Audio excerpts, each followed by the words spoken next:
आज ना मी एक वेगळा मिठाईचा प्रकार ट्राय केला आणि तो इतका सुंदर झाला म्हटलं तुमच्याशी शेअर करूया। आजच्या व्हिडिओमध्ये आपण जरा पण तूप न वापरता ही सुंदर मिठाई कशी करायची ते बघणार आहोत। श्रावण जवळ आला की बरेच सण जवळ येतात आणि मग आपल्याला बरंच काहीतरी गोडधोड करावं लागतं प्रत्येक सणासाठी। तर रक्षाबंधन जवळ येते तर त्या दिवशी तुम्ही ही मिठाई करू शकता। खरंच करायला एकदम सोपी आहे आणि दिसायला इतकी सुंदर आहे आणि चवीला तर खूप अप्रतिम, खूप सुंदर अशी एकदम सुपर सॉफ्ट अशी ही मिठाई तयार होते। तर ही मिठाई कशी केली ते आता बघूया। तर एका मिक्सरच्या जारमध्ये मी पाऊण वाटी हा बारीक रवा घेतलेला आहे। बारीकच रवा घ्या, समजा मोठा रवा असेल तर तो मिक्सरला फिरवून घ्या। नंतर मग याच्यामध्ये मी एक वेलदोडा घातलेला आहे आणि 2 चमचे साखर घातलेली आहे आणि हे मिक्सरला आपल्याला एकदम बारीक असं फिरवून घ्यायचं आहे। एकदम बारीक अशी याची पावडर करून घ्यायची आहे। एकदम सोपी आहे मिठाई पण खूप टेस्टी, थोडी वेगळी आहे, नक्की ट्राय करा ही रेसिपी। तर बारीक एकदम हे फिरून घेतल्यानंतर मग मी याच्यामध्ये 1 मोठा चमचा दही घातलेला आहे आणि त्याच चमच्याने 1 चमचा मी इथं तेल घातलेलं आहे आणि पाऊण वाटी मी एवढं दूध घातलेलं आहे। जेवढा मी रवा घेतला आहे तेवढंच मी इथं दूध घेतलेलं आहे आणि आपल्याला हे मिक्सरला अगदी बारीक असं फिरवून घ्यायचं आहे।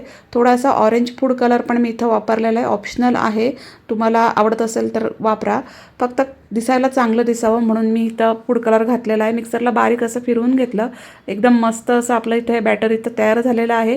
एका भांड्यामध्ये काढून घेतलं, झाकण ठेवून 10 मिनिटासाठी रेस्ट करायला ठेवून दिलं। आता मी ह्या 5 वाट्या घेतलेल्या आहेत, एकाच मापाच्या वाट्या घ्या आणि त्याला आतून मस्त असं तेल लावून घ्या। तर प्रत्येक वाटीला मी तेलाने असं व्यवस्थित ग्रीस करून घेतलेलं आहे। आता 10 मिनिटं झालेली आहेत, आपल्या बॅटरला पण रेस्ट मिळालेली आहे। याच्यामध्ये मी हे इनोचं पॅकेट आहे ते अर्धं घातलेलं आहे।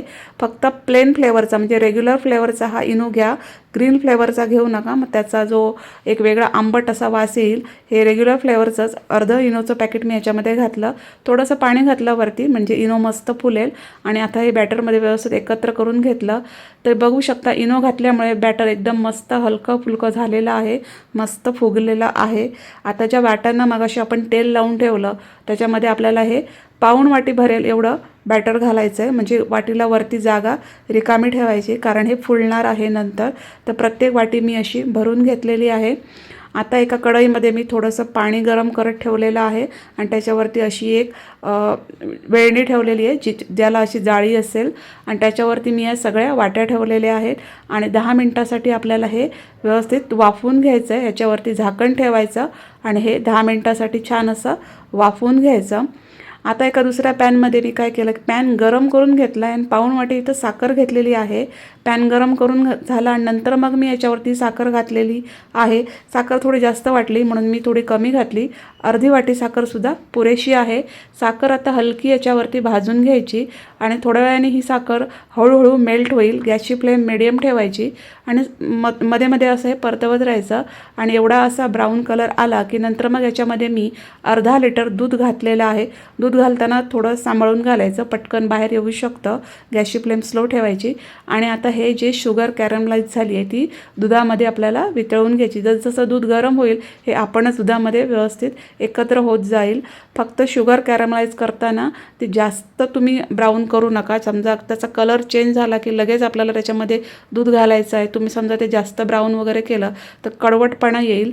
एक 10 ते 15 मिनिटं झालेली आहेत आणि इथं बघू शकता मी टूथपिकने चेक केलं तर हे व्यवस्थित शिजलेलं आहे किंवा याला व्यवस्थित वाफ बसलेली आहे, टूथपिक क्लीन आलेली आहे।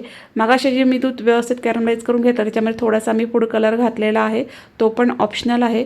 आता हे जे आहे ते सगळ्या वाट्या मी गार करून घेतल्या, सुरीने थोडंसं सेल करून घेतलं आणि हे काढून घेतलेलं आहे। अगदी इझिली निघतं, सुरीने सेल करण्याची पण गरज नाही।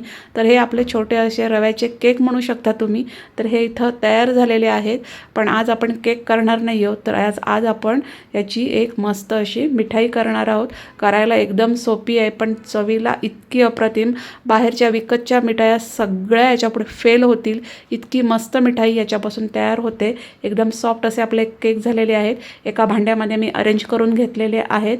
आता मग असे जे कॅरमलाइज मिल्क आहे ते मी थंड करून घेतलं आणि नंतर मग याच्यावरती घालून घेतलं। तर प्रत्येकाच्या वरती असं घालून घ्यायचं, तो मस्त असं आतमध्ये त्याच्यामध्ये गेलं पाहिजे हे कॅरमलाइज मिल्क, असं घालून घ्यायचं। मग अशी जे मिल्क मी कॅरमलाइज केलं ते थोडंसं आपल्याला दाटसर करून घ्यायचं आहे, व्यवस्थित आटून घ्यायचं आहे। वाटलं तर तुम्ही त्याच्यामध्ये मिल्क पावडर पण घालू शकता, अजून चव चांगली येईल। त्या दुधाची क्वांटिटी पण तुम्ही कमी जास्त करू शकता तुम्हाला हवी तशी. आणि नंतर मग याच्यावरती मी थोडेसे ड्रायफ्रूट्स असे घातलेले आहेत. तर किसलेला बदाम मी इथं वापरलेला आहे. तुमच्या आवडीचे ड्रायफ्रूट्स तुम्ही इथं वापरा. तुम्हाला आवडत असेल त्याप्रमाणे तुम्ही इथं डेकोरेशन याचं करू शकता. वरती थोडेसे पिस्ता ठेवलेले आहेत आणि थोडं एक केशर मी वरती ठेवलेलं आहे. असं आपल्याला आवडत असेल तसं याचं डेकोरेशन करून घ्यायचं आहे आणि हे फ्रीजमध्ये ठेवून द्यायचं आहे 1 तासासाठी आणि नंतर थंड झाल्यानंतर हे खायला द्यायचं आहे. खरंच सांगते चवीला खूप अप्रतिम लागते ही मिठाई. तुम्ही या रक्षाबंधनला ही करून बघा. खरंच खूप छान लागते. करायला एकदम सोपी आहे. अगदी घरात उपलब्ध असलेल्या साहित्यामध्ये ही मिठाई होते. तर व्हिडिओ कसा वाटला ते कमेंट्समध्ये नक्की सांगा. लाईक करा, शेअर करा. थँक्यू.